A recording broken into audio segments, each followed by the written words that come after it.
May isang napakalaking lihim ang itinatago nga itong si Greg na hanggang ngayon ay hindi pa nga alam nitong si Madam Regina.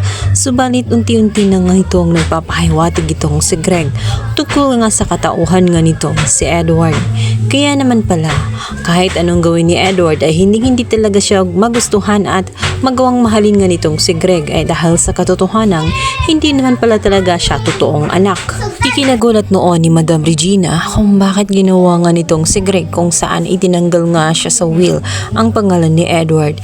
Ang inakala noon nitong si Madam Regina ay dahil lamang sa sumuway itong si Edward at nagmatigas at hindi pumayag nga na si Ashley ay mag-donate ng bone marrow pagdating nga kay Jasmine.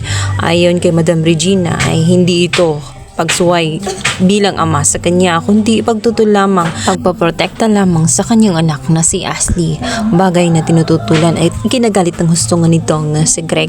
Napakatanga umano at napakabobo nga nitong si Edward kung saan hindi niya inisip na napakalaking halaga ang 150 million ngunit hindi pa niya ito tinanggap at naging matigas pa siya at pinairal pa nga ang pride kung kailan nga kailangan niya ang naturang pera dahil alam naman nitong si Greg kung ano talaga ang totoong status nila ngayon. Sa kasalukuyan ay wala talaga silang mga trabaho dahil maging itong si Thea ay inalis na rin sa kumpanya matapos nga mabulabog ang relasyon nila ni Paolo at nag-viral na nga ito.